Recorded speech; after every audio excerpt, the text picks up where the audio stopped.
My husband forged my signature and sold our $7 million Malibu villa to his mistress for $100,000 while I was visiting my dying mother in Phoenix. The title company called me 3 hours after closing to verify a transaction I knew nothing about. When I told them I never signed anything, the woman on the phone went silent, then whispered that I should contact the FBI immediately. 2 days later, federal agents walked into my husband's corner office at the investment firm where he managed $400 million in client assets, and his entire world collapsed in front of 73 witnesses.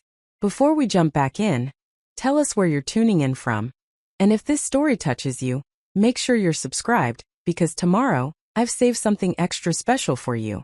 The call came at 2:47 in the afternoon on a Tuesday that had already broken me in ways I thought were irreparable. I stood in the hospice corridor outside my mother's room in Phoenix, watching monsoon clouds gather over the Superstition Mountains through floor-to-ceiling windows that reflected my exhausted face back at me. My mother, Catherine Ashford Chan, the woman who had immigrated from Taiwan at 19 with $300 and a chemistry degree, who had built a pharmaceutical consulting empire through intelligence and relentless work ethic, was dying. Pancreatic cancer stage 4, diagnosed 3 months earlier. The doctors gave her weeks, maybe days. My phone showed an unfamiliar Los Angeles number. I almost declined the call because I had declined 43 calls over the past 72 hours from people who wanted things from me that I could not give while watching my mother fade in increments that felt like watching the ocean erode stone. But something about the persistence of this particular number, which had called 4 times in the past hour, made me answer. The woman's voice was professional, measured, the kind of voice trained to deliver information without emotional contamination. She identified herself as Rebecca Choi from Pacific Coast Title Company. She was calling to verify a property transfer that had closed that morning at 11:32, transferring ownership of the property located at 27850 Pacific Coast Highway, Malibu, California, from myself, Dr. Vivian Chin Morrison, to a Miss Sienna Vale for the purchase price of $100,000. The words made no sense initially. They arrived in my ears as sounds that my brain could not process into meaning, because the meaning they contained was impossible. I asked her to repeat what she had said. She did, with the same professional precision, adding details about wire transfers and notarized documents and recording numbers that created an architecture of impossibility. The villa on Pacific Coast Highway was not our villa. It was my villa. My mother had purchased the property in 1998 when Malibu real estate could still be acquired by people who worked for their wealth rather than inheriting it. She had bought it as an investment and a refuge, a place where the constant pressure of building and running a business could be temporarily set aside for the sound of waves and the smell of salt air.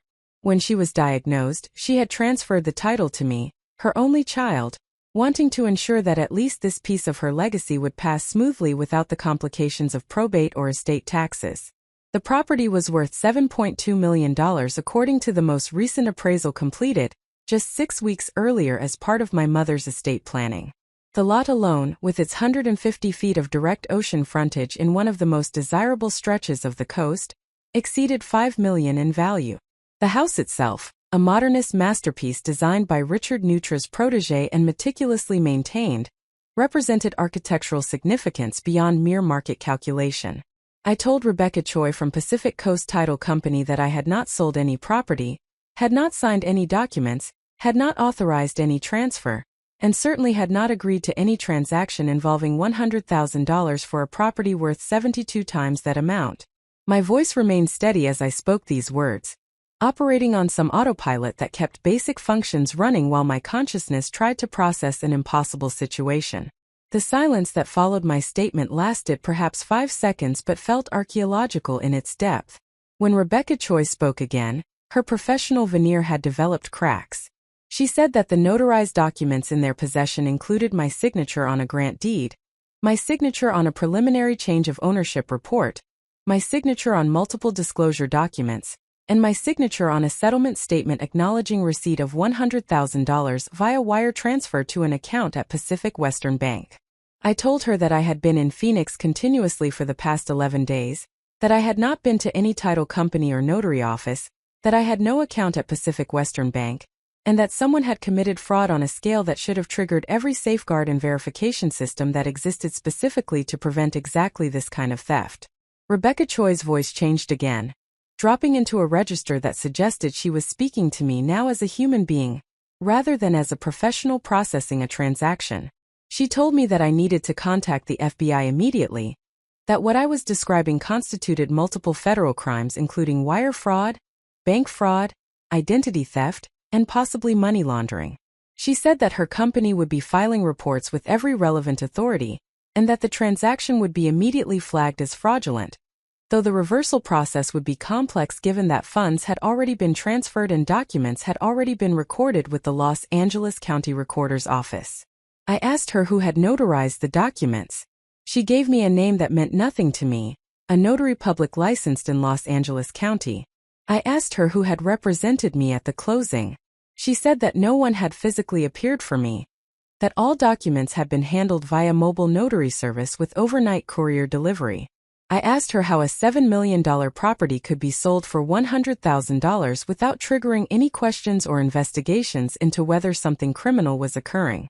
Her silence answered more clearly than words could have. The real estate and title industry, despite all its regulations and requirements, operated on fundamental assumptions that people were who they claimed to be, and that notarized signatures were genuine. When those assumptions proved false, the entire system revealed itself as a structure built on trust that could be exploited by anyone willing to commit fraud with sufficient boldness. I ended the call after extracting every detail Rebecca Choi could provide about the transaction, including the name of the buyer, Sienna Vale, an address in Venice, California, and the name of the real estate agent who had supposedly represented me in the transaction, Marcus Thornton with Coastal Prestige Realty. I stood in the hospice corridor with my phone still pressed to my ear though the call had ended, watching the monsoon clouds darken to the color of bruises, and felt my life fracturing along fault lines I had not known existed. My husband's name was Dr. Julian Morrison, though he rarely used the doctor title despite having earned a PhD in economics from Stanford. At 45, he presented himself as the embodiment of success in the particular Los Angeles mode that confused wealth with achievement and appearance with substance. He ran the high net worth division at Sterling Capital Management, overseeing investment portfolios for clients who measured their assets in 8 and 9 figures. His annual compensation exceeded $2 million when bonuses and carried interest were included. He drove a Porsche Taycan that cost more than most people's houses. He wore Brioni suits and Audemars Piguet watches and belonged to clubs that required multi-year waiting lists and recommendations from existing members whose own credentials were unimpeachable. We had been married for 9 years, together for 11. We had no children, a circumstance that Julian had always attributed to our demanding careers and my supposed ambivalence about motherhood, though the truth was that he had refused every conversation about starting a family with reasons that shifted whenever I tried to pin them down. We lived in a Hancock Park mansion that Julian had purchased before we married, a circumstance he mentioned with surprising frequency as though the house's premarital provenance established some hierarchy of ownership despite California's community property laws. I had supported Julian through the final years of his doctoral program, working brutal hours as a resident in internal medicine, while he devoted himself to completing his dissertation on risk assessment models in emerging markets. I had celebrated his early career successes and defended his occasional ethical flexibility when colleagues questioned his methods. I had accommodated his need for social performance and his careful cultivation of relationships with wealthy clients whose money made them interesting to him in ways their personalities did not. What I had not known, what I had somehow failed to recognize despite being a physician trained in observation and pattern recognition, was that my husband was capable of forging my signature to steal a $7 million property and transfer it to another woman for an amount so absurdly low that it could only represent either breathtaking stupidity or a calculated scheme whose full dimensions I could not yet perceive. I called Julian's cell phone. It went directly to voicemail, the generic recorded message that indicated he had turned off his phone, rather than simply being unavailable. I called his office at Sterling Capital Management. His assistant, a young woman named Ashley who always sounded slightly terrified when speaking to me, said that Dr. Morrison was in meetings all afternoon and had left instructions not to be disturbed. I told Ashley that this constituted an emergency, and that she needed to interrupt whatever meeting he was attending immediately. She said she would try, her voice climbing into registers that suggested she would do no such thing. I ended the call and stood in the corridor watching storm clouds consume the sky while my mother died in a room behind me, and my husband's betrayal revealed itself in dimensions that expanded with each second of comprehension. Nurses moved past me with the purposeful efficiency of people who worked in proximity to death constantly and had learned to navigate its presence without letting it slow their necessary tasks. A family gathered near the elevator, their grief visible in postures and expressions that mirrored what I had seen in mirrors lately without recognizing myself. My phone rang. Julian finally returning my call. His voice carried that particular tone of irritation constrained by awareness that irritation would be poorly received. He asked what emergency was so critical that I had demanded his assistant interrupt a client meeting. The tone implied that no emergency I might be experiencing could possibly justify the professional inconvenience I had caused him. I told him that I had received a call from a title company informing me that our Malibu villa had been sold this morning for $100,000 to someone named Sienna Vale, and that I had signed no documents and authorized no sale. I spoke these words with the same clinical precision I used when delivering difficult diagnoses to patients, stating facts without emotional elaboration, and waiting for the response that would reveal what kind of situation I faced. The silence that followed was different from Rebecca Choi's silence. This silence had texture and weight, the quality of a person calculating rapidly how much to admit and how much to deny. When Julian finally spoke, his voice had reorganized itself into a pattern I recognized from the rare occasions when his professional activities had generated consequences he needed to manage. He said that there had obviously been some mistake, some confusion with paperwork or miscommunication with the title company. He said that he would handle it, that I should not worry about business matters while dealing with my mother's situation. He said these things with the smooth confidence of someone who had successfully managed difficult situations through strategic application of charm and strategic positioning of blame. I told him that the title company had my signature on multiple notarized documents, that $100,000 had been wire transferred to an account at Pacific Western Bank, and that the documents had been recorded with Los Angeles County. I told him that this was not a mistake or confusion, but rather multiple federal crimes including wire fraud and identity theft. I told him that I had been advised to contact the FBI immediately. The quality of his silence changed again, becoming something harder and more desperate. When he spoke, the smooth confidence had fractured into something uglier. He said that I was overreacting, that I was being dramatic, that my emotional state due to my mother's condition was causing me to catastrophize a situation that had a simple explanation. He said these things rapidly, words tumbling over each other in a way that suggested he was creating the explanation even as he spoke it. I asked him directly whether he had forged my signature and stolen my property. The question hung between us across the phone connection, definitive and impossible to sidestep. He could answer or refuse to answer, but either response would tell me what I needed to know. He said that the property had been in both our names, that he had every right to make decisions about marital assets, that I was being accusatory and hostile when he had done nothing wrong. Each claim was factually false. The property had been in my name solely. California community property laws did not grant him authority to forge my signature. He had committed crimes that would likely result in federal charges. Preparing and narrating this story took us a lot of time, so if you are enjoying it, subscribe to our channel, it means a lot to us. Now back to the story. I told him that he was a liar and a thief. I told him that I would be contacting the FBI as advised. I told him that our marriage was over effective immediately. I spoke these words standing in a hospice corridor while my mother died and my life disintegrated, and felt something inside me crystallize into a hardness I had not known I possessed. Julian's response cycled through several phases in rapid succession. He attempted anger, claiming I was being irrational and vindictive. He attempted bargaining, suggesting we could work this out if I would just calm down and discuss things rationally. He attempted minimization, implying that even if there had been irregularities with the property transfer, they were not as serious as I was making them out to be. Each attempt failed to find purchase because I had moved beyond the point where his manipulation tactics could affect me. I ended the call and immediately contacted the FBI's Los Angeles field office. The process of reporting the crime took 47 minutes and required me to repeat the basic facts 7 times to different people as my call was transferred through various departments. Eventually, I was connected to a special agent named Diana Reyes who specialized in financial crimes. Her questions were specific and technical, requiring details about account numbers, transaction amounts, dates, and documentation that I provided from notes I had taken during my conversation with Rebecca Choi.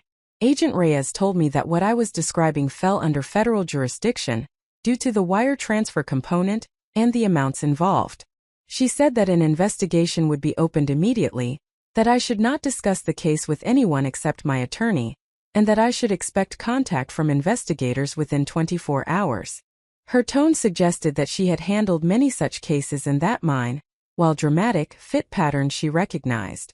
I returned to my mother's room where she slept in morphine peace, her breathing shallow and irregular, her body having already begun the process of shutting down that preceded death. I sat in the chair beside her bed and held her hand, which felt weightless and cool, and told her sleeping form what had happened. I told her that Julian had stolen her gift to me, had betrayed our marriage, had committed crimes that would destroy his career and possibly result in imprisonment. I told her that I would fight, that I would recover what was mine, that I would not allow theft and fraud to stand unchallenged.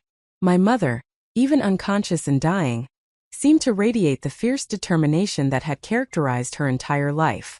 She had survived immigration and discrimination, had built success through intelligence and work when the systems around her were designed to prevent exactly that achievement, had created security for herself and her daughter through refusal to accept limitations others tried to impose.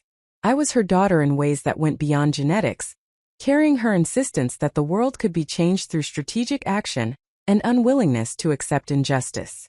The storm broke outside, rain hammering against windows with violence that matched what I felt inside. I sat with my dying mother and my shattered marriage and my stolen property, and felt something ignite that would sustain me through everything that followed. Julian had made calculations based on assumptions about who I was and what I would tolerate. He had assumed that my grief and exhaustion would prevent effective response. He had assumed that I would prioritize avoiding scandal over pursuing justice. He had assumed that I would eventually accept some negotiated settlement rather than pushing for full accountability. He had assumed wrong about all of it. The woman he had married was gone, consumed by fire that transformed grief and betrayal into something harder and more purposeful. What remained was someone he did not know, someone he had never truly seen, someone who would pursue justice with the same methodical precision I brought to diagnosing disease and planning treatment.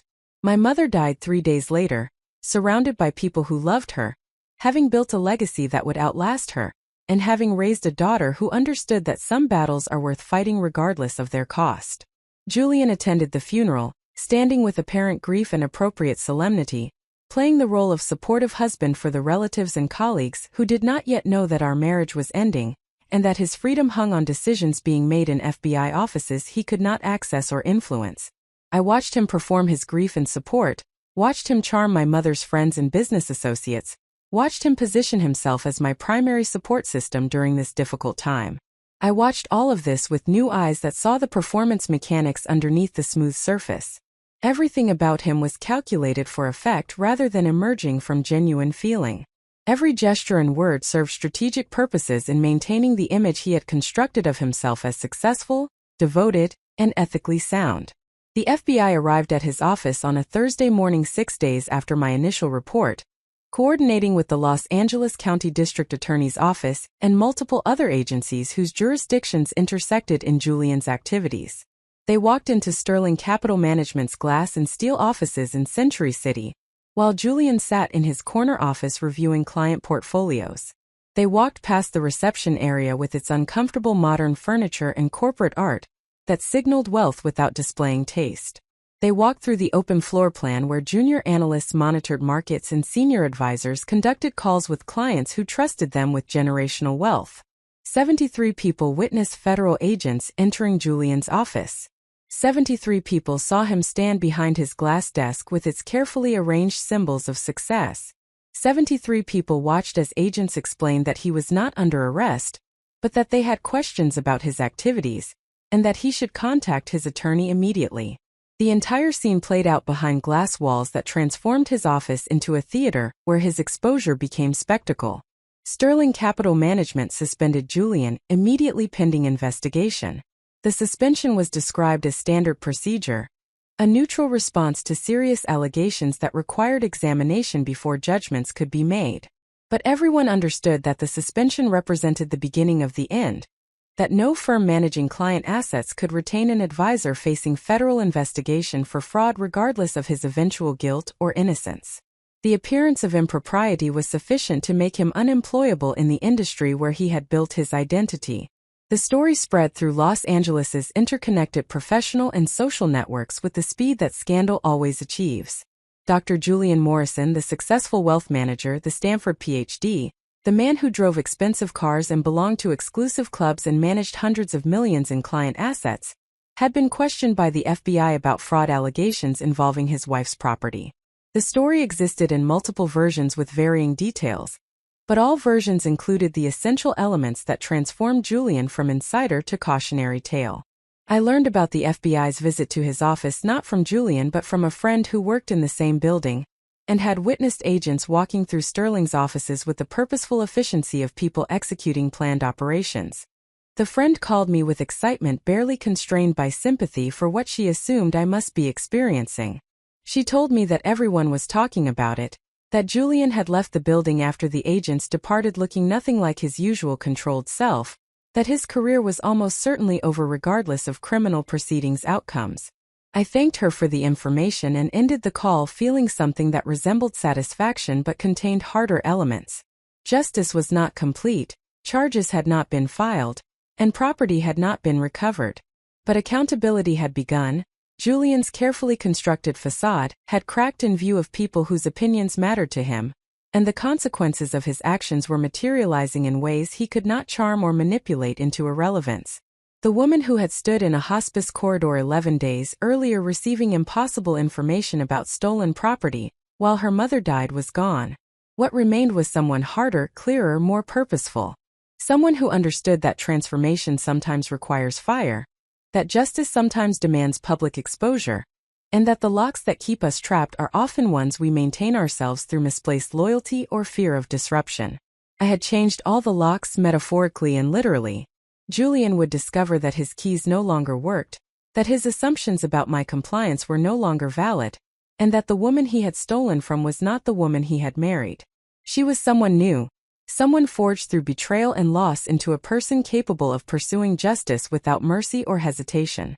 The FBI had arrived at his office. The investigation was underway. The unraveling had begun, and I was just getting started.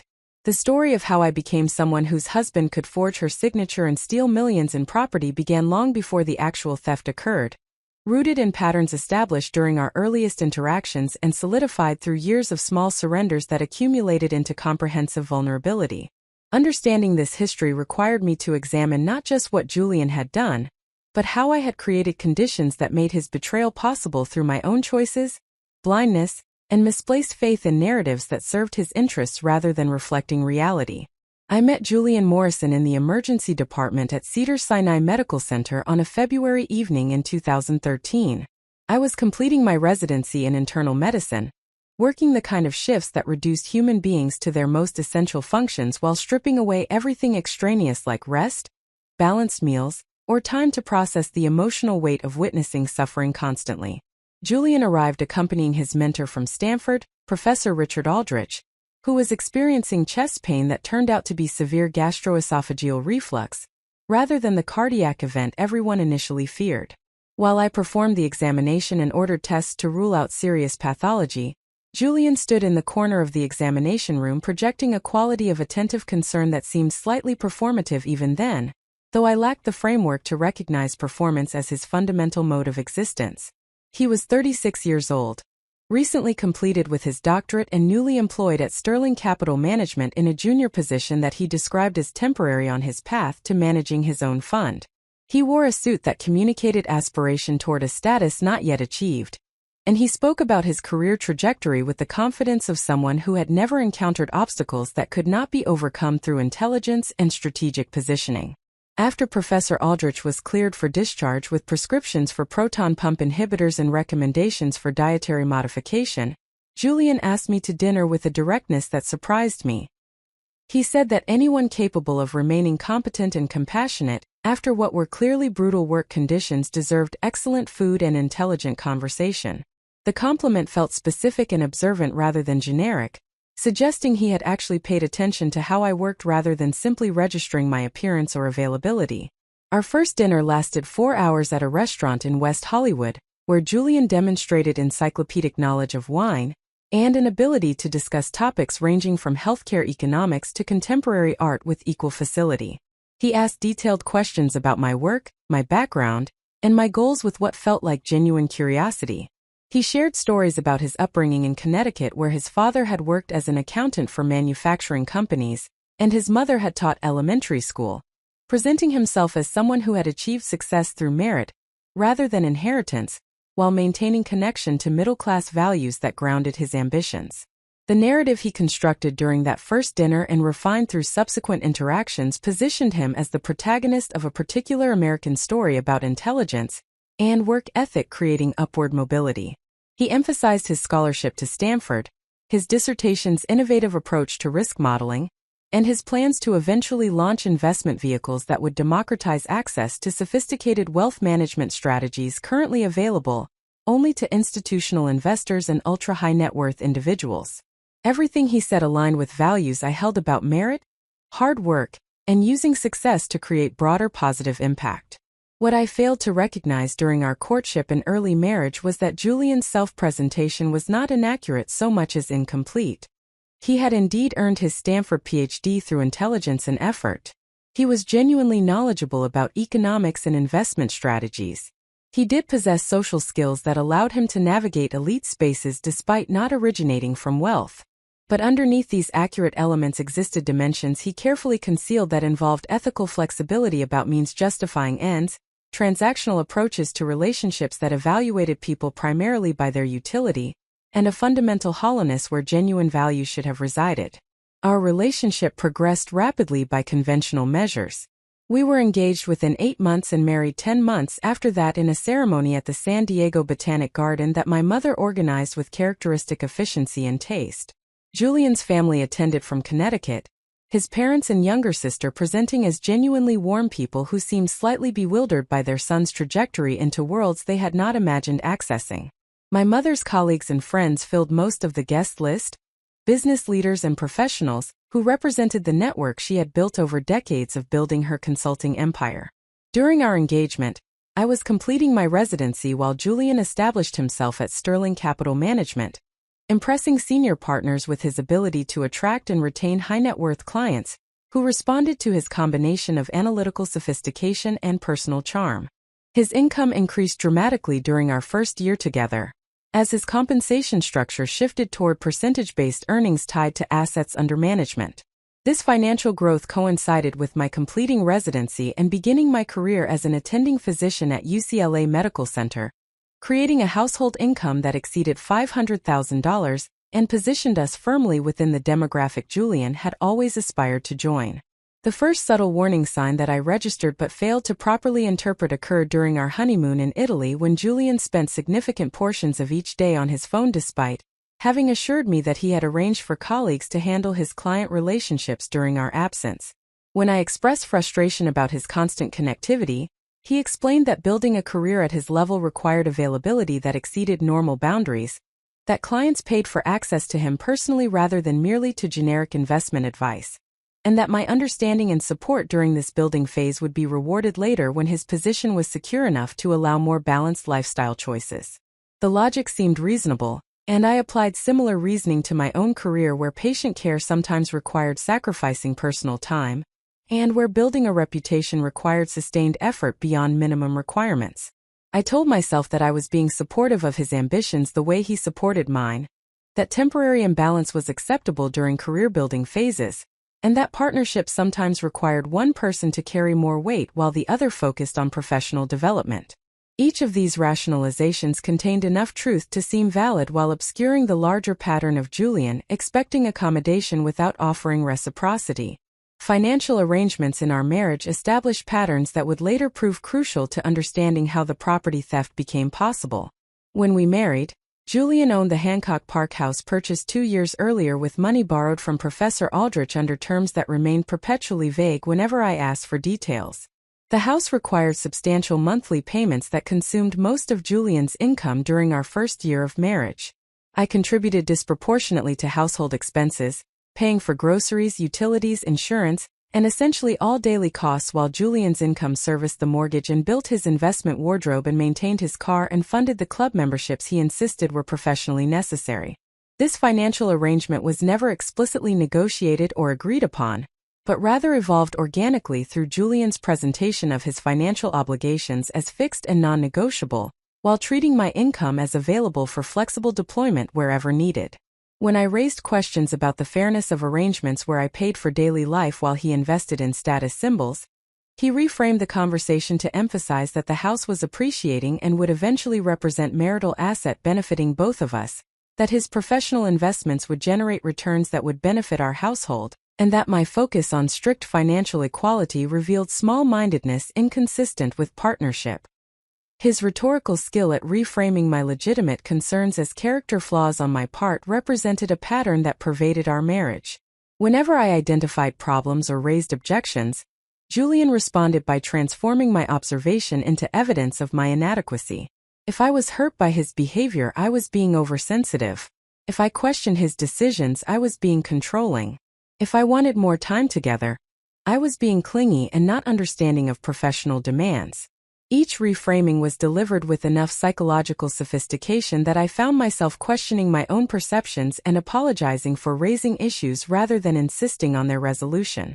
My mother expressed reservations about Julian early in our relationship through observations so carefully phrased that I could choose to hear them as concerns or dismiss them as generational differences in expectations.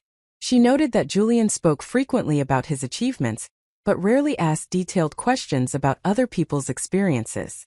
She observed that his stories often positioned him as the cleverest person in any situation, the one who saw opportunities others missed or solved problems others created. She mentioned that his explanations of his financial situation seemed deliberately vague in ways that suggested he was concealing information rather than simply not having details readily available. I responded to her concerns with defensive assertions about her not understanding Julian the way I did, about her applying unfair standards based on her own experiences with my father who had abandoned us when I was 6 years old, and about her inability to accept that I had chosen someone worthy of the love and commitment I was offering. Each defensive response I made to her careful observations represented a choice to protect Julian from scrutiny, rather than take seriously the concerns of someone whose judgment had proven reliable across decades of difficult decisions. The complete absence of children in our marriage emerged from a pattern of Julian postponing discussions about family planning with reasons that shifted to match changing circumstances. During our engagement, he suggested we wait until after the wedding. During our first year of marriage, he wanted to wait until his position at Sterling was more secure. During our second year, he believed we should wait until we had lived in our house long enough to know whether we wanted to stay there or move to a better school district. During our third year, he mentioned concerns about how pregnancy and childcare would affect my career momentum at a crucial development phase.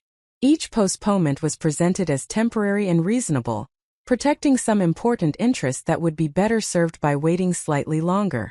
By our fifth year of marriage, I was 37 years old and increasingly aware that my fertility window was narrowing.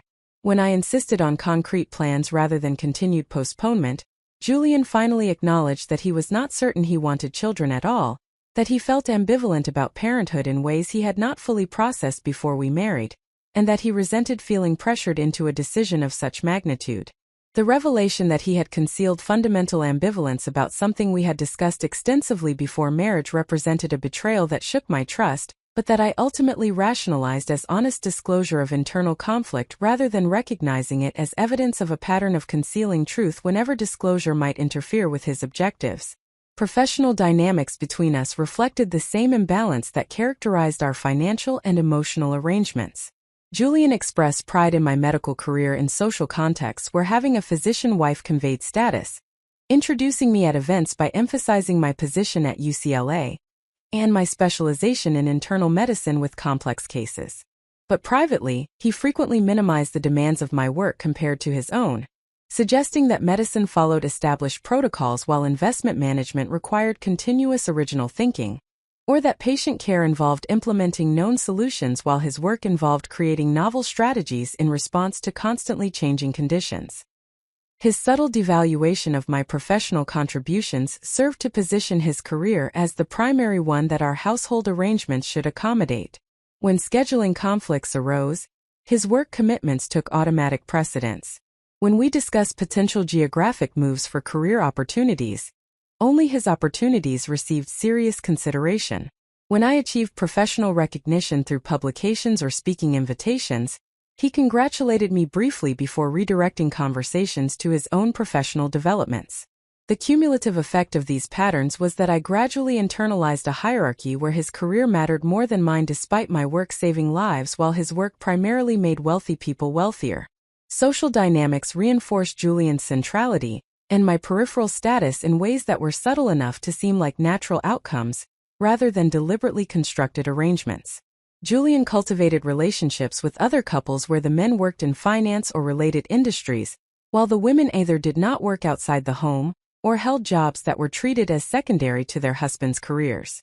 Our social circle consisted of people who shared Julian's values about status, wealth, and the appropriate organization of marriage where women supported men's ambitions, while men provided financial security that justified that support. Within this social world, I was anomalous as a physician with demanding career obligations that sometimes conflicted with social expectations about availability and flexibility. Julian addressed this anomaly by presenting my career as a phase that I maintained out of personal satisfaction rather than financial necessity, suggesting that I worked because I wanted to rather than because our household required dual income. This framing positioned my career as optional hobby rather than legitimate professional commitment, giving social permission for others to treat my work obligations as less important than social activities or Julian's professional needs. The Malibu property that would eventually become the site of Julian's most consequential betrayal entered our lives through my mother's generosity and strategic estate planning. She had purchased the villa in 1998, when she sold her first consulting company for $40 million, and wanted to establish some personal assets outside the business entities she continued to operate. The property represented her philosophy that real assets with intrinsic value provided better long-term security than financial instruments that existed only as numbers in accounts that could be manipulated or depleted by market forces or bad actors. She allowed Julian and me to use the villa occasionally during our marriage, though she maintained it primarily as her own retreat and eventual legacy asset. The house held memories of weekends we had spent there during my adolescence, times when she would step away from business demands to focus entirely on our relationship, and on teaching me lessons about strength, independence, and the importance of owning things that could not be taken away through others' decisions. The villa represented not just financial value but emotional significance as a physical manifestation of everything she had built, and everything she wanted to ensure I would have after she was gone. When she was diagnosed with pancreatic cancer, my mother moved with characteristic efficiency to organize her estate in ways that would minimize tax burden and maximize my inheritance. The Malibu property was transferred to me outright, as a gift that utilized her lifetime exemption from estate taxes. The transfer occurred in January of the year she died, creating a paper trail that clearly established the property as my separate asset, rather than community property acquired during marriage. My mother ensured that the title reflected only my name, that all documentation specified the property's character as separate rather than marital, and that I understood the importance of maintaining that distinction. Julian responded to my mother's estate planning with surface expressions of gratitude for her generosity while privately questioning why she had not placed the property in both our names if she genuinely viewed him as family. His resentment about being excluded from direct ownership of an asset worth millions manifested in comments about my mother never fully accepting him, about her inability to recognize that marriage created legal and moral obligations to treat spouses as unified entities, and about her excessive control over assets that should properly pass to the next generation without restrictions that suggested distrust. I defended my mother's decisions by explaining that her estate planning reflected sound legal and tax strategy rather than personal rejection, that keeping the property in my name alone actually protected both of us by ensuring it could not be attached if either of us faced legal liabilities, and that her approach reflected wisdom earned through decades of building and protecting assets in environments where women's economic security could never be taken for granted. Each defense I made was legally and logically sound, But they failed to address Julian's fundamental belief that marriage entitled him to share ownership of anything I possessed while maintaining sole ownership of anything that was his. The pattern that would eventually enable Julian's theft of the property was fully established years before the actual crime occurred. He had trained me to prioritize his needs over my own through consistent reframing of my concerns as character flaws.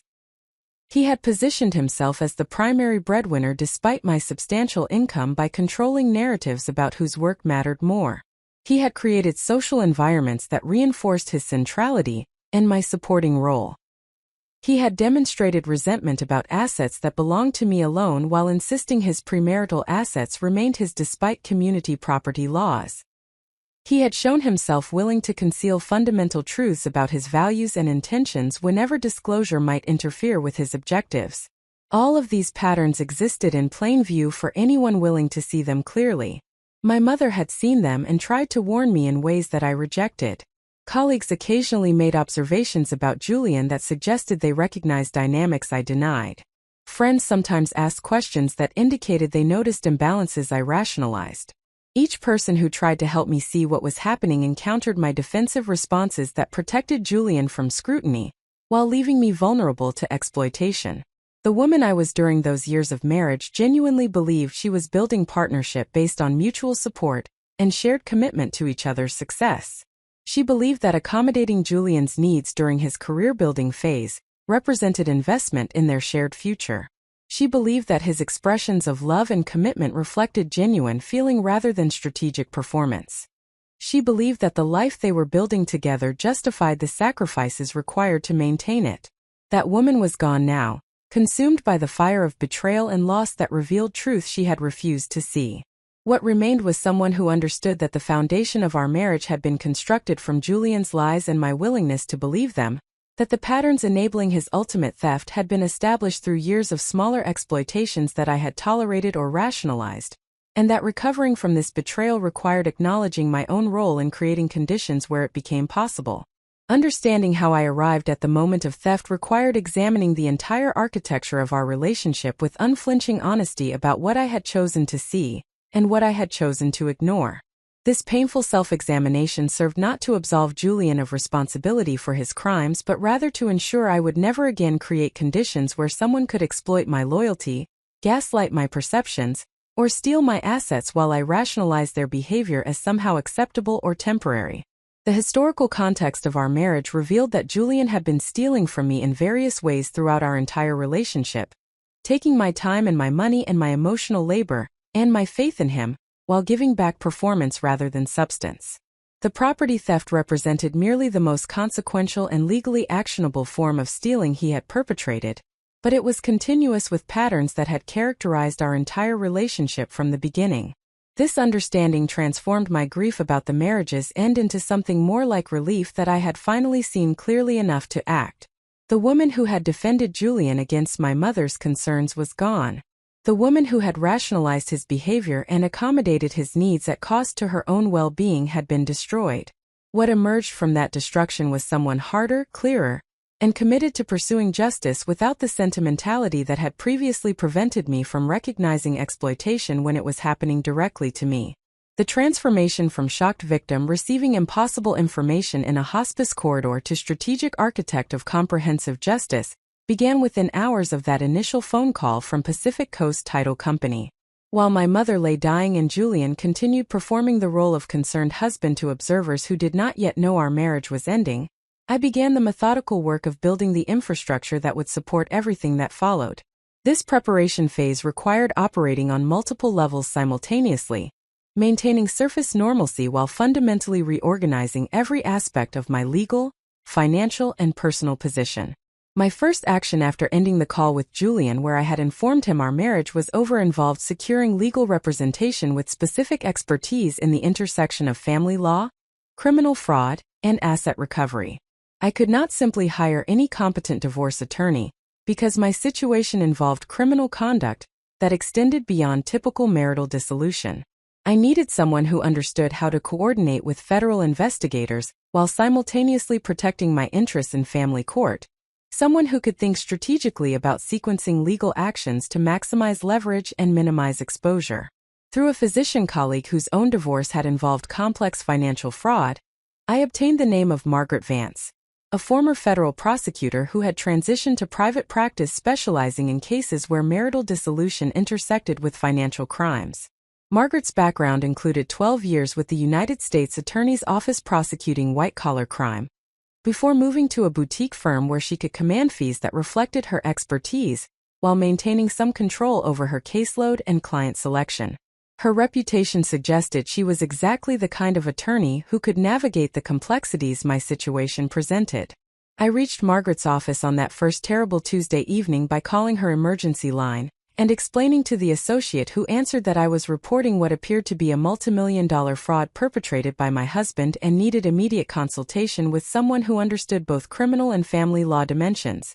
The associate, a young woman named Lauren Chan who would later prove instrumental in various aspects of my case, recognized the urgency and arranged for Margaret to call me within 30 minutes despite the late hour and despite Margaret typically requiring referrals and preliminary vetting before taking new clients. Margaret Vance possessed a voice that communicated both competence and controlled intensity, the sound of someone who had spent years in courtrooms where any weakness could be exploited, and where victory required preparation so thorough that opposing counsel had no openings to exploit. She listened to my account of the property transfer without interruption, asking only occasional clarifying questions about dates, amounts, and documentation. When I finished describing what I knew, she was silent for perhaps 10 seconds before delivering an assessment that was simultaneously reassuring and sobering. She told me that what I was describing constituted multiple federal crimes with potential prison sentences measured in years rather than months. She said that my husband had either acted with breathtaking stupidity or was executing a scheme whose full dimensions I did not yet understand, because the transaction as described made no sense from any rational perspective. She explained that someone forging signatures to steal a $7 million property would typically try to conceal the theft for as long as possible, but selling to a girlfriend for $100,000 guaranteed almost immediate discovery, and suggested either panic or a deeper plan involving the buyer that I needed to investigate urgently. Margaret agreed to represent me contingent on a meeting the following day where we would review all available documentation, and she would assess whether the case was one she could take given her current commitments and the likely demands it would present. She instructed me to gather every document related to the property, every document related to our marital finances, every document related to Julian's employment and compensation, and any correspondence or records I could access regarding the buyer Sienna Vale. She told me not to confront Julian further until we had spoken again, not to inform him I had retained counsel, and not to discuss the situation with anyone except her or federal investigators who might contact me. The instruction not to reveal my preparation created an immediate challenge because I was still in Phoenix with my dying mother while Julian remained in Los Angeles with access to our home and all physical documents stored there. I could not simply return to Los Angeles to gather evidence without revealing that I was taking action beyond initial emotional reaction to discovered fraud. I needed to access information remotely while maintaining the appearance that I was focused entirely on my mother's final days, rather than on building a legal strategy that would comprehensively dismantle my husband's life. Technology provided solutions that would not have existed even a decade earlier. Our household financial records were accessible through online banking portals that I could access from anywhere with internet connection. Property records for the Malibu villa were available through Los Angeles County online databases that provided copies of recorded documents including the fraudulent deed transfer. Julian's employment records and compensation information were partially accessible through Sterling Capital Management's employee portal that I had login credentials for, because Julian had once asked me to retrieve tax documents during a business trip when he needed information urgently. I spent that first night after my mother's death sentence and my marriage's detonation sitting in a hotel room near the hospice facility, systematically accessing every digital resource available and downloading documentation onto an encrypted external drive that Lauren Chan had arranged to have delivered to me via overnight courier. The drive arrived at 6 a.m. on Wednesday containing not just storage capacity, but also instructions for encryption protocols and secure file transfer methods that would protect the documentation I was gathering, while making it available to my legal team. The process of gathering evidence proved both painful and illuminating, forcing me to examine the financial architecture of our marriage with attention I had never previously applied. What emerged from this examination was a picture of systematic financial exploitation that extended far beyond the property theft that had triggered my investigation. Julian had been using credit cards in my name without my knowledge to fund expenditures that I would have questioned or refused if consulted. He had diverted deposits from joint accounts into personal accounts accessible only to him. He had listed me as joint owner on various investment accounts that I had never heard of, and that contained none of my actual money despite my name appearing on documentation. Each discovery represented both additional evidence of Julian's criminal conduct and additional pain as I recognized how thoroughly I had been deceived about the basic facts of my own financial situation. I had believed we maintained joint finances with transparency about income, expenses, and savings. The reality was that Julian had created an elaborate facade of joint financial management, while actually maintaining complete control over resources that should have been shared and siphoning money that belonged to me into accounts and expenditures that served only his interests. The most disturbing discovery in this initial evidence gathering involved a series of large cash withdrawals from our joint accounts over the preceding 6 months, totaling nearly $200,000 and corresponding to no expense or payment that I could identify. The withdrawals had occurred through cashier's checks made payable to cash, a method that created minimal paper trail while converting liquid assets into untraceable currency. Julian had withdrawn $200,000 in a manner designed to avoid detection or documentation, and I had no idea what he had done with that money or what purpose it served in whatever larger scheme he was executing. While conducting this financial archaeology in my hotel room, I maintained constant contact with the hospice facility regarding my mother's condition, and spent significant portions of each day sitting with her as she moved through the final stages of dying. The juxtaposition of these activities created a surreal experience where I would hold my mother's hand while she slept, and then return to my hotel room to document my husband's betrayals. The emotional register required for each activity was so different that I felt like I was splitting into multiple people who could not coherently exist within a single consciousness. My mother regained lucidity periodically during those final days, emerging from morphine fog into brief windows where she could communicate and understand what was being said to her. During one of these windows on Wednesday afternoon, I told her everything about Julian's theft and my discovery of the broader financial fraud. I showed her documentation on my laptop, explaining what each record revealed about the systematic exploitation that had characterized my marriage. I told her that she had been right in her early concerns about Julian, that I should have listened to her warnings, and that I was sorry for defending him when she had tried to help me see what was happening. My mother's response to this confession and apology was characteristic of everything that made her formidable throughout her life. She said that I had nothing to apologize for, that believing in partnership and giving people opportunity to prove themselves worthy of trust was not weakness but rather the foundation of any meaningful relationship. She said that Julian's betrayal revealed his character rather than my failure, that his skill at deception spoke to his investment in lying rather than to my stupidity in believing him. She said that what mattered now was not analyzing how I had arrived at this point, but rather ensuring I responded with the strategic intelligence and comprehensive commitment to justice that the situation demanded.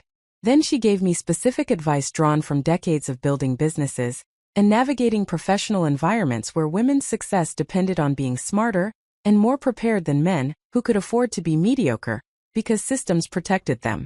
She told me to document everything, to trust Margaret Vance completely because women who succeeded in federal prosecution understood how to destroy people who thought they were untouchable, and to remember that justice was not just about punishing Julian but about recovering what belonged to me and ensuring his ability to harm others was permanently eliminated. She told me something else that resonated through everything that followed. She said that I should not aim merely to survive this betrayal or to recover my property and end my marriage. She said I should aim to become someone new and better through the process, to let the fire of this experience forge me into a person who could not be exploited or deceived again, someone who understood power and wielded it without hesitation when necessary. She said that transformation of that magnitude was a gift that people rarely received because most were never tested severely enough to require complete reconstruction of their identity and capabilities. My mother died on Friday morning at 6:23, surrounded by me and by two of her oldest friends who had flown to Phoenix to be present for her final passage. Her death was peaceful, her breathing simply becoming shallower and slower until it stopped entirely, her expression suggesting relief at finally being released from a body that had betrayed her through cancer despite her lifetime of discipline about health and wellness. I sat holding her hand for 30 minutes after she died, unwilling to release physical connection even though her consciousness was clearly gone, grateful that she had survived long enough to know I would be fine because she had raised me to be someone who could handle whatever challenges emerged. Julian attended the funeral on Monday as I mentioned previously, performing grief and support for an audience that included my mother's business associates, former colleagues from her consulting empire, and various friends she had accumulated over decades of building success in environments that had not initially welcomed her.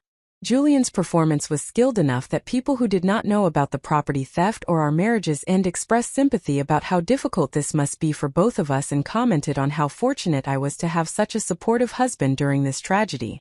I accepted these condolences without correcting misapprehensions about my marriage because Margaret Vance had advised maintaining public appearance of unity until legal processes were further advanced. Margaret attended the funeral herself, introducing herself to people who asked as my attorney handling my mother's estate, a description that was technically accurate while omitting that she was also preparing comprehensive legal assault on my husband. Margaret and I had met for the first time on Thursday for a 6-hour session where she reviewed all the documentation I had gathered and began constructing the legal strategy that would guide everything that followed. Margaret's strategic approach involved careful sequencing of legal actions to maximize pressure on Julian, while protecting my position across multiple domains. She explained that we needed to coordinate with the FBI's investigation rather than proceeding independently, because criminal charges would create leverage in civil proceedings and divorce negotiations in ways that purely civil actions could not achieve. She said that Julian's conduct was so egregious that he would likely face not just property fraud charges, but also potential charges related to the other financial irregularities I had discovered, creating exposure that would make him desperate to negotiate settlement rather than risk trial. The divorce filing would come after the FBI had made sufficient progress that Julian understood the depth of his legal jeopardy, Margaret explained. Filing immediately would give him warning to hide additional assets or destroy evidence, while waiting until criminal investigation had advanced would catch him in a position where his options had narrowed considerably. This strategic patience required discipline because every instinct urged immediate action, but Margaret's experience demonstrated that timing mattered enormously in determining outcomes, and that premature action often squandered advantages that could be decisive if deployed at optimal moments. While Margaret developed legal strategy, I began building the personal support infrastructure that would sustain me through what would clearly be an extended and difficult process. The first critical relationship I established during this phase was with Dr. Rachel Kim, a psychiatrist specializing in trauma recovery, who came recommended by a colleague at UCLA Medical Center. Rachel understood the specific ways that intimate partner betrayal affected people differently than other forms of trauma, recognizing that the violation came not just from the harmful act itself, but from the fact that someone you had loved and trusted had deliberately chosen to hurt you for their own benefit. Rachel's therapeutic approach combined practical strategies for managing acute stress responses with longer-term work on understanding relationship patterns that had made me vulnerable to Julian's exploitation. She did not engage in victim blaming or suggest that I was somehow responsible for Julian's choices, but she did help me recognize how my own fears about abandonment stemming from my father's departure when I was young had created patterns where I prioritized maintaining relationships over protecting my own interests. This insight proved crucial for ensuring I would not repeat similar patterns in future relationships or professional contexts. The second crucial alliance I formed was with my mother's estate attorney, Howard Chan, who had worked with her for 15 years on various business and personal legal matters. Howard knew my mother well enough to understand how she would want her estate handled, and had been present for conversations where she expressed concerns about Julian that she had been too diplomatic to share directly with me. Howard's knowledge of my mother's assets and her intentions regarding distribution provided clarity about what I should inherit and what Julian had no legitimate claim to, establishing baseline expectations that would guide settlement negotiations or court proceedings. Through Howard, I learned that my mother's estate was considerably larger than I had realized, valued at approximately $68 million when all assets were properly accounted for, including her ongoing business interests, real estate holdings, investment portfolios, and various other assets accumulated over decades of building and managing wealth. As her only child and sole heir, This inheritance would transform my financial position from comfortable to genuinely wealthy, providing resources to pursue justice against Julian without concern about legal costs, and ensuring my long-term security regardless of divorce outcomes. The third essential relationship established during this preparation phase was with a forensic accountant named David Ortega, who specialized in uncovering hidden assets and financial fraud in high-net-worth divorces. Margaret connected me with David after reviewing the financial documentation I had gathered and recognizing that the cash withdrawals and various account irregularities suggested Julian had been systematically hiding money and creating financial structures designed to conceal assets from me. David's expertise would prove essential for identifying what Julian had stolen beyond the obvious property fraud, and for ensuring that divorce settlement or court judgment reflected the full scope of his financial misconduct. David began his work by analyzing 7 years of financial records that I provided access to through banking portals and credit card accounts. His preliminary assessment delivered during our first meeting confirmed Margaret's suspicion that Julian had been engaged in systematic financial fraud throughout our marriage. David identified approximately $400,000 in diverted funds, hidden accounts containing another $200,000 in assets that should have been disclosed as community property, and various financial instruments where Julian had forged my signature or listed me as co-owner without my knowledge to gain tax advantages, while maintaining sole control over actual assets. Each of these professional relationships represented not just access to expertise, but also validation of my perceptions and decisions. Margaret, Rachel, Howard, and David all confirmed through their different professional lenses that what Julian had done was both illegal and profoundly unethical, that my response was appropriate and necessary, and that I had every right to pursue comprehensive justice, rather than accepting some negotiated settlement that would allow him to minimize consequences. This professional validation counteracted Julian's attempts at gaslighting and provided external confirmation that I was not overreacting or being vindictive, but rather responding appropriately to serious crimes. Beyond professional support, I began carefully identifying personal relationships that could provide emotional sustenance and practical assistance during what would clearly be an extended difficult period. My closest friend from medical school, Dr. Sarah Martinez, became my primary confidant for processing the emotional dimensions of betrayal and loss. Sarah had known me since before I met Julian, and could therefore reflect back memories of who I had been before my marriage began reshaping me to accommodate Julian's needs and expectations. Through conversations with Sarah, I began recognizing how much I had changed during my marriage in ways I had not consciously registered while they were occurring. I had become more cautious about expressing opinions that might conflict with Julian's views. I had stopped pursuing certain friendships that Julian found threatening or inconvenient. I had modified my appearance to match Julian's preferences about how a successful man's wife should present herself. I had accepted increasing isolation from my own professional community, as Julian's social demands consumed more of my limited free time. Each of these changes had seemed small and reasonable when occurring individually, but their cumulative effect had been to transform me into someone smaller and less fully myself than the person I had been before marriage. Sarah's friendship provided not just emotional support, but also practical assistance, as she helped me begin reclaiming aspects of identity that had been suppressed during marriage. She invited me to rejoin the monthly dinner group of female physicians that I had stopped attending because Julian claimed those evenings when I was available for couples' social obligations. She encouraged me to reconnect with former colleagues whose friendships had lapsed through my neglect, as I prioritized Julian's professional networking over my own relationship maintenance. She reminded me of goals and dreams I had articulated during medical school that had somehow been abandoned or indefinitely postponed once marriage began demanding accommodation of Julian's timeline and priorities. The preparation phase required maintaining absolute operational security, because Julian could not know the full scope of what I was building until strategic timing made revelation optimal. This meant I continued living in our Hancock Park house, sleeping in the guest room but maintaining surface civility when we encountered each other, allowing him to believe that my initial declarations about our marriage being over had been emotional reaction that might be walked back once grief about my mother subsided. Margaret had advised this approach despite its emotional difficulty, because keeping Julian unaware of my preparation gave us time to secure evidence and coordinate with investigators without triggering defensive actions that might destroy evidence or hide assets. Julian's behavior during this period of surface civility revealed much about his character and his assessment of our situation. He attempted periodic conversations about working through our difficulties, framing the property transfer as a mistake that had spiraled out of control rather than deliberate theft, suggesting that we could resolve everything quietly without involving authorities who would not understand the complexity of our circumstances. Each conversation followed similar patterns where he minimized his actions, blamed me for overreacting, and implied that my emotional state rendered me incapable of assessing the situation rationally.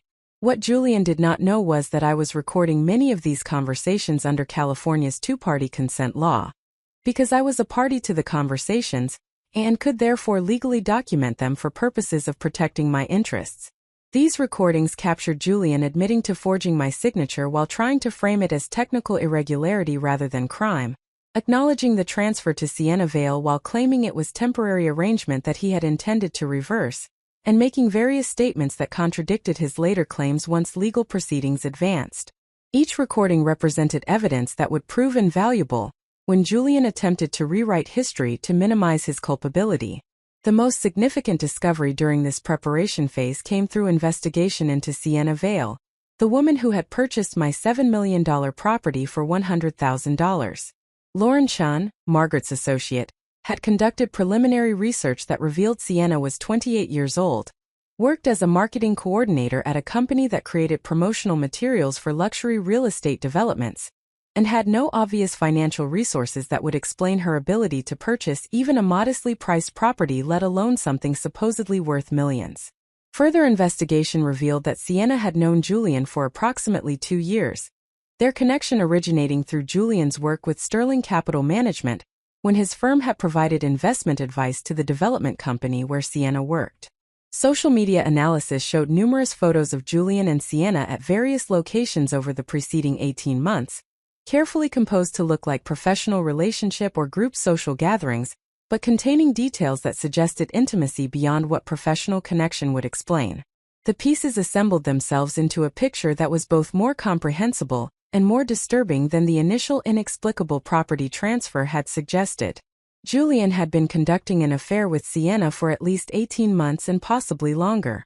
At some point, he had decided to transfer valuable property to her using fraudulent documentation, suggesting either that he planned to leave me for her and wanted to hide assets from divorce proceedings, or that he was rewarding her for some role she played in larger schemes I had not yet identified, or possibly both.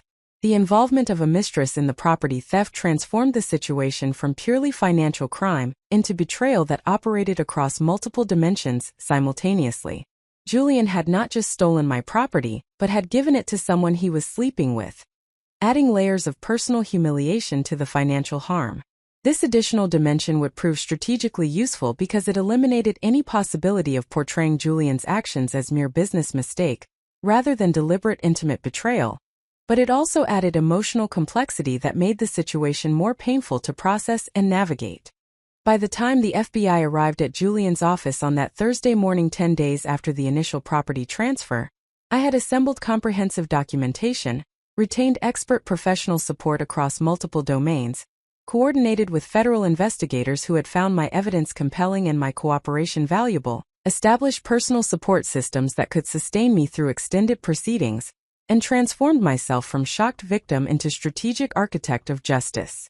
Julian remained largely unaware of the preparation's scope, knowing only that I was angry about the property transfer and threatening legal action, but not understanding that federal investigators had already assembled criminal case, or that I had documented his financial fraud across our entire marriage. The FBI's arrival at his office represented the moment when Julian's understanding of the situation fundamentally shifted from believing he faced an angry wife who would eventually calm down and negotiate settlement to recognizing he faced federal prosecution that could result in imprisonment. That shift from overconfidence to fear was precisely what Margaret had been engineering through careful preparation and strategic timing. Justice required not just legal processes but also the psychological impact of watching someone who thought himself untouchable discover that consequences applied even to people who had successfully avoided them throughout their lives. The preparation phase had transformed me as much as it had built infrastructure for pursuing justice. I had learned that I was capable of strategic thinking and sustained effort, even while grieving my mother and processing betrayal. I had discovered reserves of determination and clarity that I had not previously known I possessed. I had begun constructing a new identity based not on being someone's wife or someone's daughter, but rather on being myself with capabilities that belonged to me alone. The woman Julian had married was gone, replaced by someone he did not know and could not manipulate. The preparation phase had forged that new person through fire of loss and betrayal, creating someone who would pursue justice without hesitation or mercy, because she understood that transformation required burning away everything that had made her vulnerable to exploitation in the first place. The FBI's arrival at Sterling Capital Management on that Thursday morning marked the transition from private preparation to public confrontation, transforming what Julian had believed was a contained situation into a crisis visible to everyone whose opinion mattered to his carefully constructed image. The agents who entered his office were not conducting a casual inquiry, but rather executing a coordinated investigation that involved multiple federal agencies and had already progressed far beyond preliminary assessment. Their questions were not exploratory but rather prosecutorial, designed to elicit admissions that would support charges already being developed through the evidence I had provided and their own investigative work. Special Agent Diana Reyes led the interview with Julian, accompanied by her partner Agent Michael Torres, and an attorney from the United States Attorney's Office named Rebecca Lim, who specialized in financial fraud prosecution. Their presence in Julian's glass-walled office created immediate spectacle, because Sterling Capital Management's architectural design philosophy emphasized transparency through extensive use of glass partitions that were supposed to symbolize the firm's commitment to openness and accountability. The irony of Julian being questioned about fraud in a space designed to prevent exactly the kind of deception he had engaged in was not lost on the 73 employees who witnessed federal agents occupying his office for 90 minutes. Margaret Vance had coordinated with Agent Reyes to ensure that the timing of their office visit would maximize impact on Julian's professional situation, while also advancing the criminal investigation. The agents arrived at 10 in the morning on a Thursday, a time when most of Sterling's staff would be present, and when senior partners would be available to observe and respond to the situation unfolding in their offices. The timing was not accidental but rather strategic, designed to ensure that Julian's exposure occurred in front of the maximum number of witnesses whose observations and reactions would shape the narrative about what had occurred. According to accounts I later received from Agent Reyes and from individuals who witnessed portions of the interview, Julian's demeanor during the questioning cycled through several distinct phases that revealed both his psychological state and his assessment of the severity of his situation. Initially, he attempted the charm and professional competence that had served him throughout his career, treating the agents as though they were clients or professional contacts he needed to impress rather than law enforcement officers investigating serious crimes. He offered coffee, made small talk about the challenges of federal work, and generally tried to establish rapport that might soften whatever accusations they intended to level. This initial approach collapsed rapidly when Agent Reyes began asking specific questions about the Malibu property transfer, presenting documentation that included the fraudulent grant deed, the settlement statement showing the absurdly low purchase price, and bank records demonstrating the wire transfer of $100,000 to an account that Julian controlled despite bearing my name. Each piece of evidence Agent Reyes presented eliminated another avenue of denial or minimization that Julian might have attempted, systematically closing off the escape routes he typically relied upon when his conduct generated consequences. Julian's second phase involved attempting to frame the property transfer as a misunderstanding or paperwork error, rather than deliberate fraud. He claimed that I had agreed to the transaction verbally but had been too distracted by my mother's illness to complete paperwork, so he had taken the initiative to finalize what we had supposedly already decided. He suggested that the low purchase price reflected estate planning strategies that the agents would not understand without extensive explanation about tax implications and asset protection. He implied that my accusation stemmed from grief-induced confusion rather than actual wrongdoing on his part. Agent Reyes responded to these explanations by presenting evidence that systematically demolished each claim. She showed him phone records demonstrating that he had never called me during the period when he claimed we were discussing the property sale. She presented the title company's documentation showing that a notary had supposedly witnessed my signature on documents in Los Angeles, while my credit card records and airline confirmations proved I was in Phoenix continuously during that period. She displayed bank records showing that the $100,000 purchase price had been transferred from an account Julian controlled to another account Julian controlled, making the transaction effectively meaningless as an actual sale while creating paper trail that might have facilitated future fraud. The systematic demolition of Julian's explanations triggered his third phase, which involved anger directed at me for cooperating with investigators rather than handling our marital difficulties privately. He accused me of vindictiveness, of using my mother's death as excuse for destroying his career, of failing to understand that wealthy people handled problems differently than ordinary people who involved authorities in private matters. This anger revealed Julian's fundamental worldview where rules applied to other people but not to him, where consequences were things that happened to those without sufficient resources or connections to avoid them, and where my cooperation with legal authorities represented betrayal worse than his theft of my property. Agent Reyes allowed Julian to continue his angry accusations for several minutes, her recording device capturing every word for potential use in prosecution. When he finally exhausted himself, she informed him that the evidence supported charges of wire fraud, bank fraud, identity theft, and possibly conspiracy if investigation revealed that Sienavale had been aware that the property transfer involved forged documentation. She explained that wire fraud alone carried potential sentences of up to 20 years in federal prison, that the amounts involved made this a high-priority case, and that the United States Attorney's Office would be making charging decisions within the next few weeks based on their investigation's findings. The mention of 20-year prison sentences transformed Julian's anger into something more visceral and desperate. His face lost color, his hands began trembling visibly, and his voice shifted into registers that suggested genuine fear breaking through the controlled presentation he had maintained throughout his adult life. He asked whether there were options for resolving the situation without criminal charges, whether cooperation might lead to reduced consequences, whether his lack of criminal history might count in his favor for sentencing if charges were filed. Each question revealed his dawning recognition that the situation was serious in ways he had not previously grasped, and that his usual tactics of charm and manipulation would not suffice. Agent Reyes informed him that any discussions about cooperation or plea arrangements would need to occur through his attorney once he retained one, that he should not discuss the case with anyone except his legal counsel, and that he should expect to be contacted again as the investigation progressed. She provided him with her business card and a formal notification letter outlining the investigation's scope and his obligations regarding document preservation. Then she and her colleagues departed, leaving Julian sitting in his glass office surrounded by colleagues who had witnessed federal agents questioning him for 90 minutes about fraud allegations. Sterling Capital Management's response to the FBI visit was immediate and comprehensive. Within 30 minutes of the agent's departure, Julian was summoned to a meeting with the firm's 3 senior partners and their general counsel. The meeting lasted 45 minutes and concluded with Julian being placed on immediate administrative leave, pending the firm's internal investigation into whether his conduct had violated company policies or endangered client assets.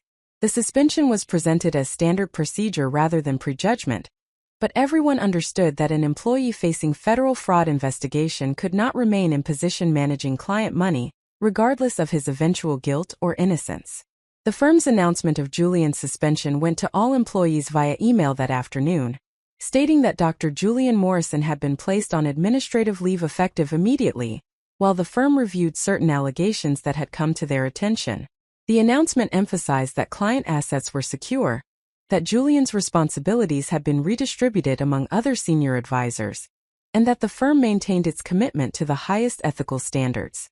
The careful language could not disguise that one of their senior executives had been suspended following an FBI visit, and speculation about what Julian had done spread through the office, and then through the broader Los Angeles financial community, with the velocity that scandal always achieves.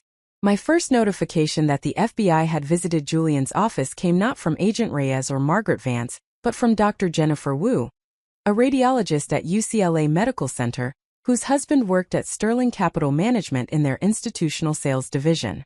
Jennifer called me that afternoon while I was between patients, her voice carrying barely suppressed excitement as she told me that everyone at her husband's firm was talking about Julian being questioned by the FBI about fraud and then being suspended. She asked whether I was safe, whether I needed anything, whether I had known that Julian was under investigation before the FBI appeared at his office. I thanked Jennifer for her concern and told her that I was aware of the investigation, because I was the one who had reported Julian's crimes to federal authorities.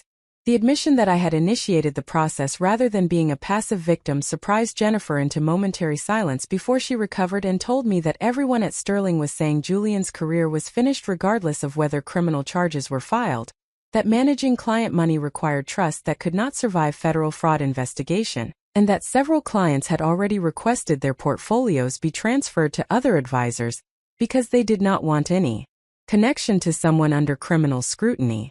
After ending the call with Jennifer, I received similar calls and messages from half a dozen other people over the next several hours, each sharing information about Julian's professional situation and asking whether I was safe or needed support. The velocity of information spread demonstrated how thoroughly Julian's exposure had penetrated the overlapping professional and social networks that constituted his world. By the end of that Thursday, hundreds of people knew that Julian Morrison was under federal investigation for fraud, that his wife had reported him to authorities, and that his career at one of Los Angeles's prominent wealth management firms had ended in spectacular public fashion. Julian's attempts to contact me intensified dramatically following his suspension from Sterling. He called my cell phone 17 times Thursday evening, leaving increasingly desperate voicemails that cycled between anger at my cooperation with investigators, pleas for me to help him resolve the situation, and threats about consequences I would face if I continued pursuing legal action.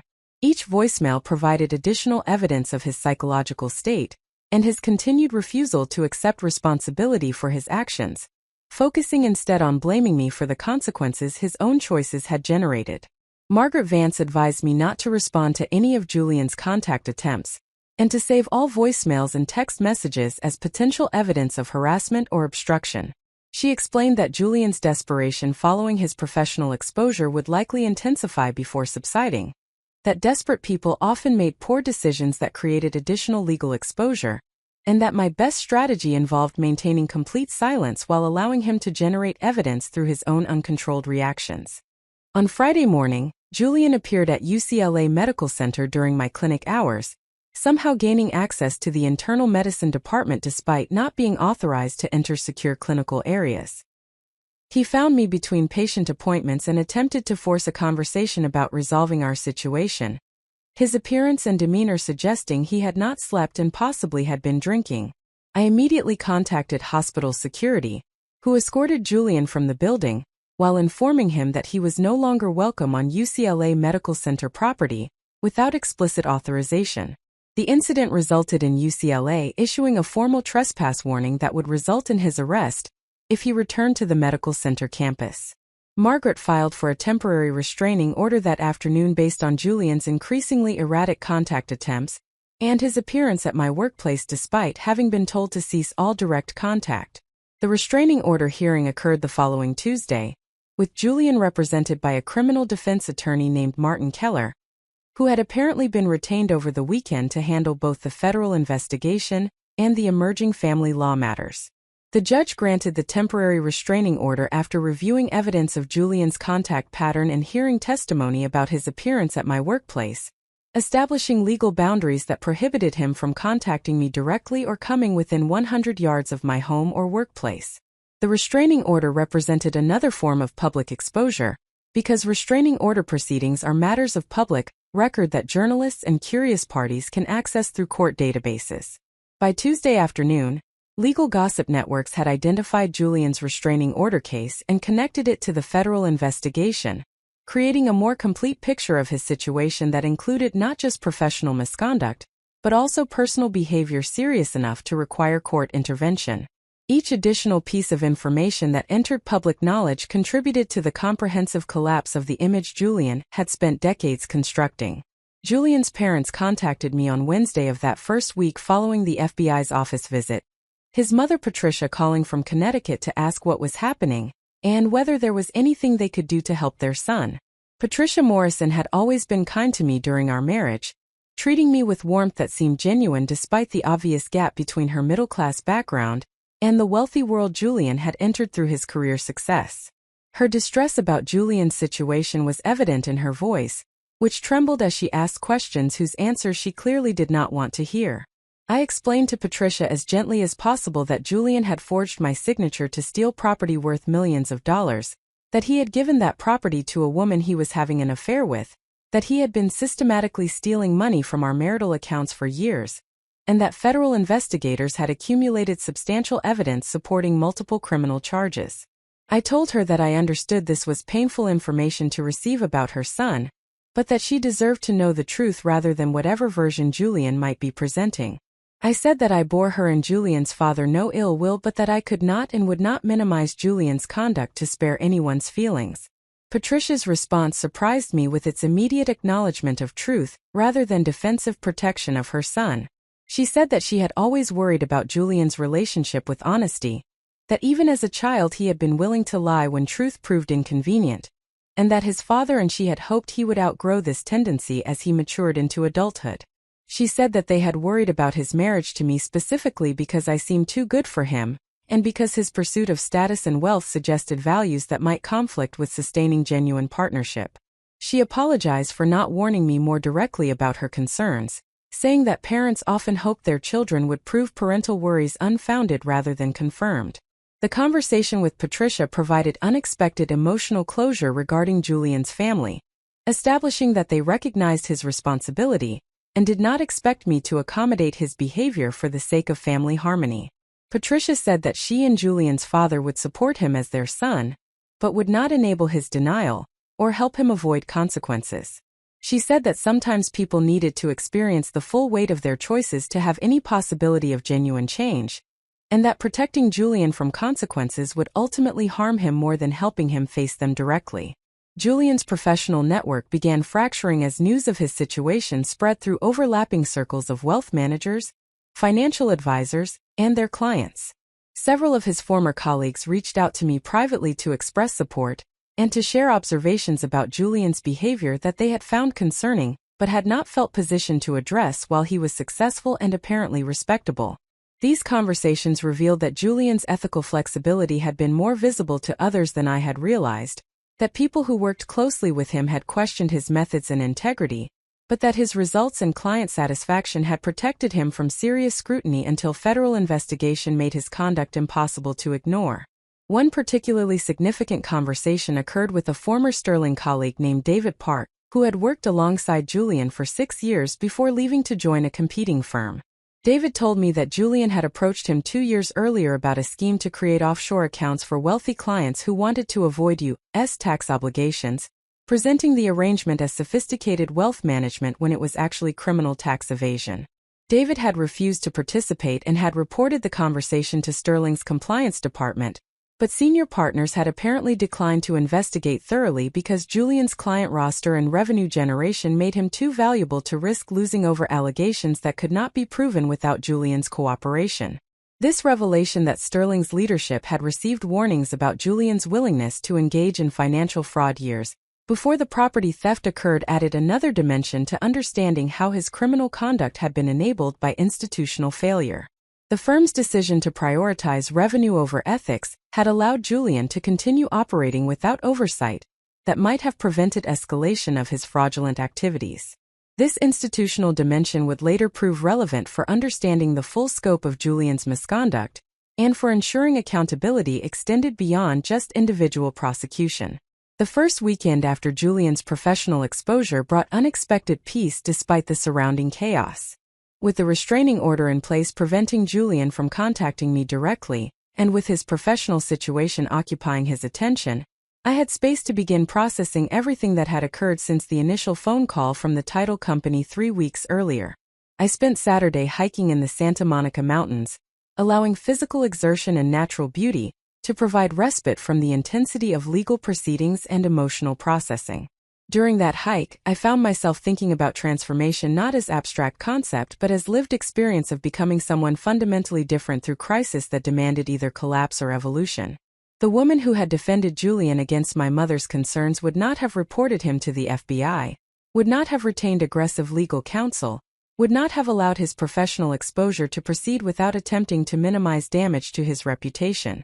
That woman was gone, replaced by someone who understood that protecting people from consequences of their choices ultimately served no one. The new person I was becoming through this process felt simultaneously more vulnerable and more powerful than who I had been before. More vulnerable because I had discovered that my judgment could be catastrophically wrong, that I could be deceived by someone I loved and trusted, that safety I had believed was real could be demolished through actions I never anticipated. More powerful because I had discovered capabilities I had not known I possessed, had learned that I could function effectively even while processing profound betrayal and loss, had proven that I could build strategic responses to complex problems while managing intense emotions. Sunday brought another unexpected development when Sienna Vale contacted me through a message to my lawyer's office requesting a meeting to discuss the property transfer. Margaret advised me that meeting with Sienna was potentially risky because she might be working with Julian to gather information, or might be attempting to manipulate me in ways that would benefit their legal positions. However, Margaret also recognized that Sienna might have information about Julian's activities and intentions that could prove valuable for both criminal prosecution and civil proceedings, making the meeting potentially worth the risks if conducted properly. We arranged for Sienna to come to Margaret's office on Monday afternoon, with Margaret and Lauren present for the meeting, and with recording equipment documenting everything that transpired. Sienna arrived looking nothing like the confident young woman whose social media presence suggested sophistication beyond her years. Instead, she appeared frightened and exhausted, her expensive clothes and careful makeup failing to disguise that she was operating under considerable stress. Sienna's account of her relationship with Julian and the property transfer provided crucial information about dimensions of his scheme that I had not fully understood. She explained that she and Julian had begun their affair approximately 2 years earlier when she was 26 and he was 43, their connection originating through his consulting work with her employer but quickly developing into romantic relationship that Julian characterized as the real love he had been seeking throughout his marriage to me. Julian had told Sienna that our marriage had been over emotionally for years, that we maintained appearances for professional and social reasons but lived essentially separate lives, and that he intended to divorce me once certain financial arrangements were finalized that would protect assets he had earned from my claims upon them. The property transfer had been presented to Sienna as a temporary arrangement that would protect the Malibu villa from my attempts to claim it in divorce proceedings that Julian said I was planning to initiate. He told her that the property was actually his because he had paid for improvements and maintenance over years despite my name being on the title, and that transferring it to her temporarily would prevent me from seizing it before the divorce was finalized. He assured her that once the divorce was complete, the property would be transferred to his name or they would sell it and share the proceeds, but that the current arrangement was necessary to prevent my taking something that rightfully belonged to him. Sienna had believed Julian's narrative because he had provided forged documentation that appeared to support his claims about the property's ownership history, and because he had promised they would be together openly once his divorce was finalized. She said she had been uncomfortable with the $100,000 purchase price because it seemed suspiciously low, but Julian had explained this as necessary for making the transaction appear legitimate, while actually being a temporary placeholder that would be corrected once legal complications with me were resolved. The revelation that Julian had deceived Sienna with an entirely fabricated narrative about our marriage, and the property transfer demonstrated the extent of his willingness to manipulate everyone around him in service of his schemes.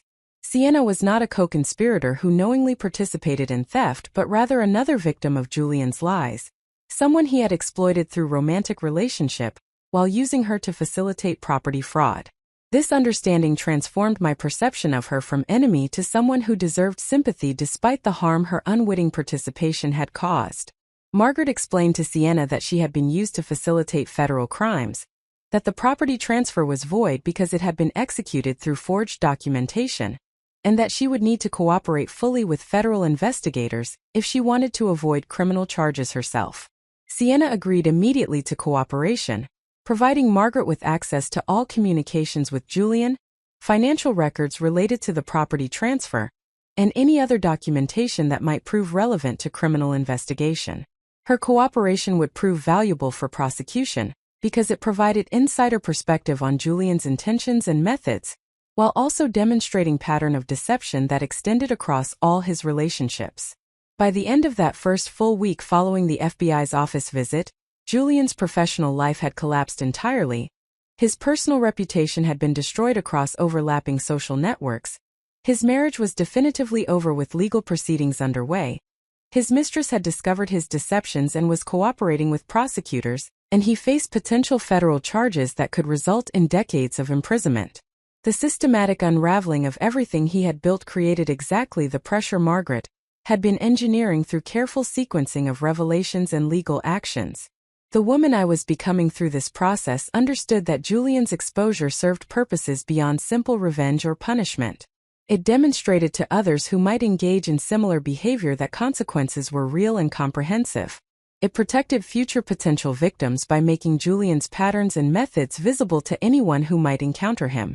It validated the experiences of others he had harmed by showing that his behavior generated accountability. Most importantly for my own healing, it proved that transformation was possible through courage and strategic action, that people could change their circumstances fundamentally when they refused to accept injustice, and when they built the support systems and capabilities necessary for pursuing comprehensive justice.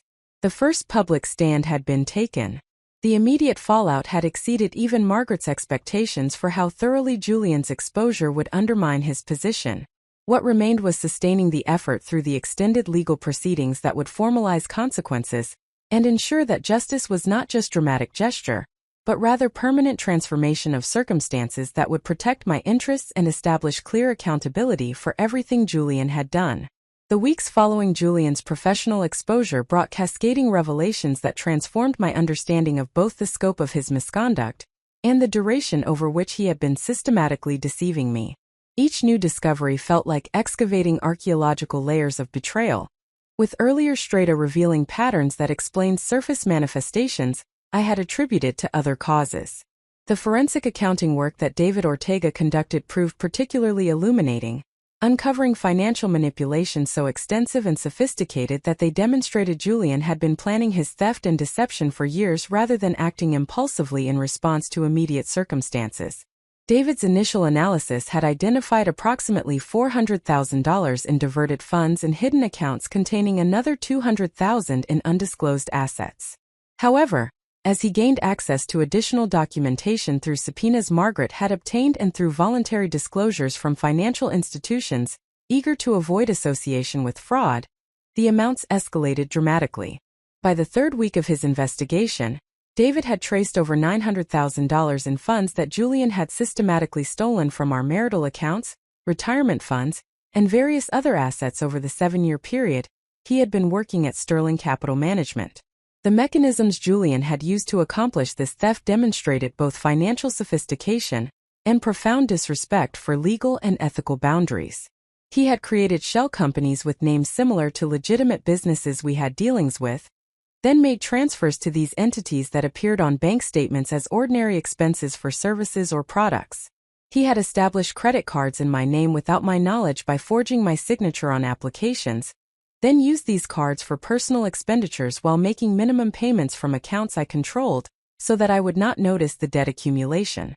He had listed me as co-owner on various investment accounts without my awareness, gaining tax advantages from the joint ownership while maintaining sole control over the actual assets and eventually liquidating positions to fund his personal spending. One particularly disturbing discovery involved a home equity line of credit that Julian had opened against the Hancock Park house using forged documentation that purported to show my consent to the borrowing. The credit line had a limit of $500,000, of which Julian had drawn $375,000 over a 2-year period. The funds had been transferred into accounts controlled solely by him and spent on luxury goods, travel with Sienna, and various investments that had largely failed to generate returns he had apparently anticipated. The debt remained outstanding and was secured by the house, creating complications for property division in our divorce because the encumbrance reduced the equity available for distribution. David traced the progression of Julian's financial fraud across our marriage and found a pattern of escalation that suggested growing boldness and desperation. During our first 3 years of marriage, Julian's diversions had been relatively small, totaling perhaps $50,000 annually and accomplished through methods like occasional cash advances or transfers to accounts I did not monitor regularly. During years 4 through 6, the amounts increased to approximately $150,000 annually, and the methods became more sophisticated with the introduction of shell companies and forged credit applications. During the final 3 years of our marriage, Julian's theft had accelerated to over $200,000 annually, while his methods became brazen enough to include forged signatures on major financial documents and the creation of substantial debt in my name. This pattern of escalation suggested that Julian had been funding an increasingly expensive lifestyle that his legitimate income could not support, likely due to the demands of maintaining his affair with Sienna and continuing to project an image of success that required constant infusions of money for luxury goods, exclusive experiences, and status markers. The acceleration during the final years also corresponded with the period when my mother's declining health had begun consuming more of my attention, and when I had been less vigilant about monitoring our household finances because I trusted Julian to manage matters responsibly during a difficult time.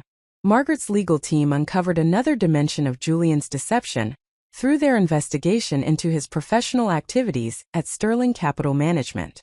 Working with information provided by David Park and other former colleagues who had become willing to share observations once Julian's conduct became public knowledge, Margaret discovered that Julian had been engaging in questionable practices with client accounts that potentially exposed him to additional criminal liability beyond the property theft and identity fraud I had reported. Specifically, Julian had been directing certain clients toward investments in hedge funds and private equity vehicles where he held undisclosed ownership stakes or received compensation for referrals beyond his standard advisory fees. These arrangements violated securities regulations requiring disclosure of conflicts of interest and potentially constituted fraud if clients had made investment decisions based on Julian's advice without knowing he was personally benefiting from their choices. Sterling Capital Management's compliance department had apparently failed to detect these arrangements despite regulatory requirements for monitoring and reporting, suggesting either institutional incompetence or deliberate blindness to profitable employee misconduct. The Securities and Exchange Commission opened its own investigation into Julian's activities at Sterling after Margaret shared information about the undisclosed conflicts of interest and self-dealing. This additional regulatory scrutiny compounded Julian's legal jeopardy, because SEC investigations could result in civil penalties, disgorgement of ill-gotten gains, and permanent bars from working in the securities industry, even if criminal prosecution did not result in conviction. The parallel investigations by the FBI and the SEC created a comprehensive accountability structure that would make it nearly impossible for Julian to avoid serious consequences regardless of how individual proceedings resolved. Further investigation revealed that the cash withdrawals I had initially discovered, totaling approximately $200,000 over 6 months, had been used to pay gambling debts that Julian had accumulated through online sports betting and casino visits. This information emerged from subpoenaed records from various gambling platforms and from interviews with individuals who had witnessed Julian's gambling activities. The revelation that Julian had a gambling problem severe enough to generate debts requiring 6 figures to satisfy added another dimension to understanding both his financial desperation and his willingness to engage in increasingly risky fraudulent schemes to fund his compulsions. The gambling addiction explained aspects of Julian's behavior during our marriage that I had attributed to work stress or personality traits, rather than recognizing as symptoms of a serious problem. His mood swings between euphoria and depression, which I had interpreted as responses to professional successes and setbacks, more likely reflected winning and losing streaks in his gambling. His secretiveness about his whereabouts during certain evenings and weekends, which I had assumed involved work obligations or fitness activities, had probably involved casino visits or sports betting research. His financial anxiety despite high income, which I had attributed to responsible concern about saving for retirement, had actually reflected the constant drain of gambling losses and the need to conceal those losses from me. Sienna provided additional information about Julian's activities in psychology through her continued cooperation with investigators and with Margaret's legal team. She described Julian as someone who maintained an elaborate performance of confidence and success, while privately expressing anxiety about never having enough money, status, or recognition.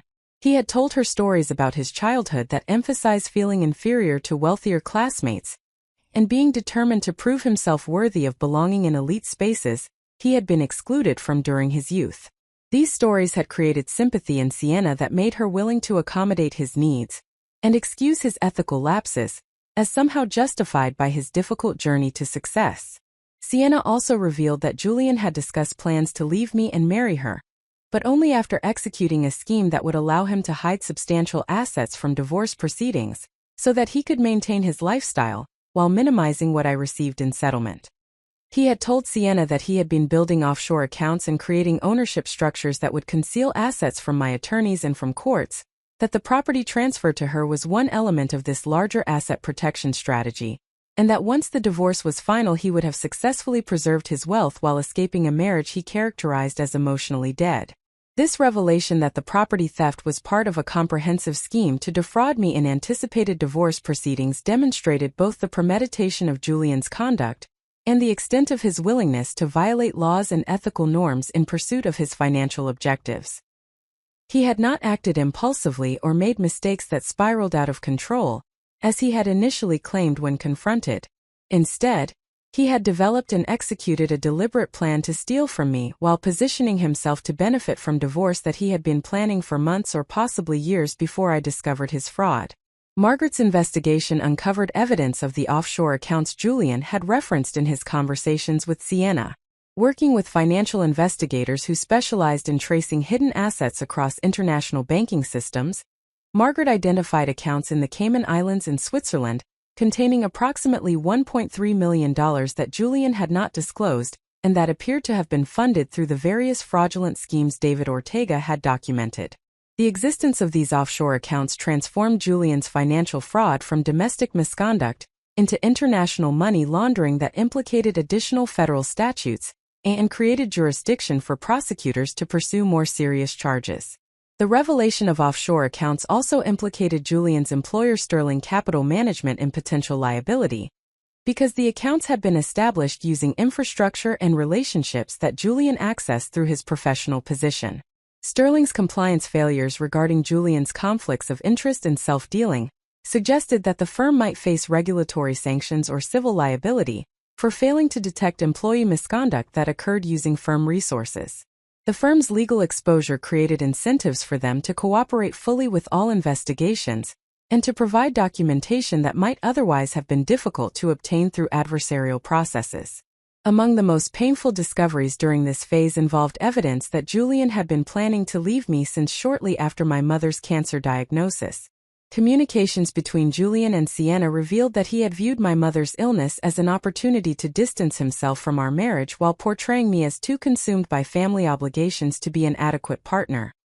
He had told Sienna that my devotion to my dying mother demonstrated that I prioritized family over relationship, that my grief was making me difficult to live with, and that my mother's death would provide a natural transition point where he could claim that our marriage had not survived the stress of terminal illness and caregiving.